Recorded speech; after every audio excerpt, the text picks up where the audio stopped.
रहीम ने जीवन की परिभाषा, जीवन की वास्तविकता स्पष्ट करने का प्रयास किया है। अभी जो हमने पद देखे उसमें उनका वही बात है, भक्ति है, अहंकार है, दान है या मित्रता है, संग है या विषय वासना से संबंधित बातें की है। अब देखिए आगे चलकर 7वें विचारों में 7वें दोहे में वो कहता है कि हमें कहाँ तक किस जगह पर ठहरना होगा।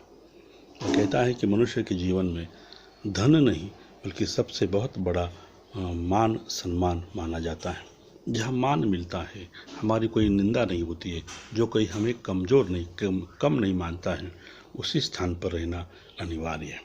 यह संदेश इस दोहे में देता है। कबीर कहता है रहीमन तब लागी ठहर, रहीम कहता तब तक ठहरना होगा किसी एक जगह पर। रहीमन तब लगी ठहरी, दान मान सम्मान, जहाँ तुम्हें सम्मान मिलता है, जहाँ तुम्हें कुछ सम्मान प्राप्त होता है, उस जगह पर तुम्हें कुछ समय तक रुकना होगा। जब तक कब तक घटत मान देखिए, जब मान घट जाता है तब जहाँ अपमान होता है तब शायद तुम्हें वह तुरंत स्थान छोड़ना होगा। वह समय है, वह स्थान है जब तक मनुष्य को अपने मान सम्मान की रक्षा करनी है। आगे चलकर वही संपत्ति, निज संपत्ति पर भी रहीम अपनी बात स्पष्ट करता है। वह कहता है कि जो संपत्ति है मनुष्य के पास, वह विपत्ति में यदि सहायता नहीं करती है तो शायद उस संपत्ति का क्या महत्व है। अर्थात संपत्ति हमें विपत्ति में हमें साथ देती है। संपत्ति मतलब सिर्फ पैसा नहीं बल्कि दोस्त भी होता है।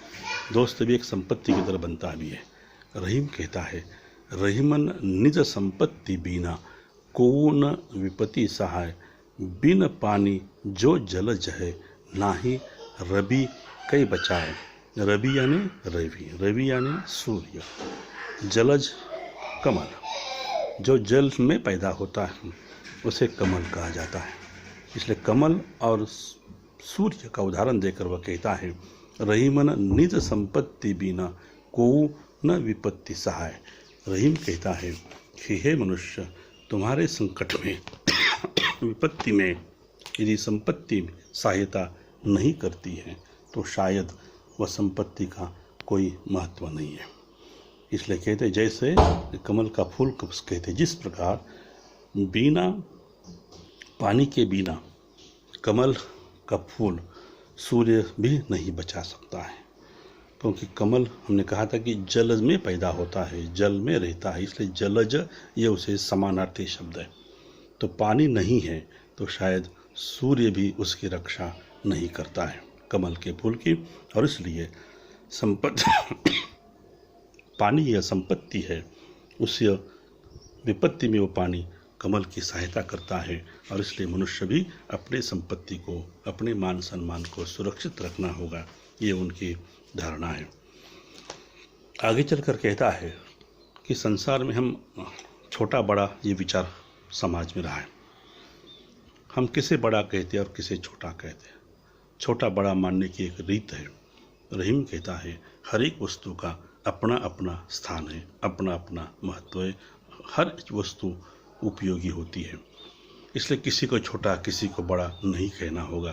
तो रहीम कहता है रहीम न देखिए बड़े न को, लघु न दीजिए डारी, जहाँ काम आवे सुई, कहाँ करो तलवारी। तलवार और सुई का उदाहरण देकर रहीम उसे स्पष्ट करता है। रहीम कहता है रहीम न देखिए बड़े न को। रहीम कहता है कि किसी को बड़ा और किसी को छोटा नहीं मानना। लघु न दीजिए डारी, किसी को लघु कहकर अपमानित, छोटा कहकर अपमानित मत कीजिए और किसी को बड़ा कहकर सम्मानित मत कीजिए। बड़े और छोटे दोनों अपने अपने स्थान पर महत्वपूर्ण है। इसे स्पष्ट करते हुए रहीम कहता है सुई और तलवार, सुई छोटी होती है, तलवार काफ़ी बड़ी होती है, परंतु जो काम सुई कर सकती है वो तलवार नहीं कर सकती है। सुई का अपना महत्व है। सिलाई करना होगा, किसी को जोड़ना होगा तो सुई आवश्यक है। तलवार किसी को काटना होगा या किसी की रक्षा करना होगा तो उस रक्षा के काम में तलवार उपयोगी होती है। तो इसलिए तलवार बड़ी है इसलिए उसे बड़ा नहीं कहना, और सुई छोटी है इसलिए उसे छोटा नहीं कहना, क्योंकि सुई और तलवार का अपना अपना महत्व है। अपने जीवन में भी जो भी आएगा, अमीर हो चाहे गरीब हो, कोई भी व्यक्ति हो, उसे आप छोटा बड़ा न कहकर समान महत्व दीजिए। पता नहीं भविष्य में कौन व्यक्ति किस काम में आ जाएगा। ये संदेश रहीम देता है। और अंतिम में कवि रहीम ने अपने पानी की बात कही है। एक पानी, पानी का अर्थ 3 शब्द होते हैं। एक पानी मतलब जल है, दूसरा पानी मतलब तेज है, और तीसरा पानी मतलब साहस पराक्रम भी है। इन 3 शब्दों को लेकर एक शब्द है, उससे 3 अर्थ बनते हैं। या तीनों में भी पानी शब्द नहीं होता तो शायद अस्तित्व मनुष्य का समाप्त होता है। एक रहीम को हम भाषा का डिक्टेटर कह सकते हैं। देखिए, एक शब्द के 3 अर्थ बताने वाला यह रहीम का दोहा काफ़ी महत्वपूर्ण है। वह कहता है, रहीम पानी रखिए। रहीम कहता है, हे हर जगह पर यदि मनुष्य में पानी मतलब साहस है, तेज है, कांति है, उसे रखना होगा। मान सम्मान भी है। रहीमन पानी रखिए, बिन पानी सब सून। यदि पानी नहीं होता है तो शायद सब समाप्त होता है। इसलिए पानी गए न उबरे, मोती मानुष चूर।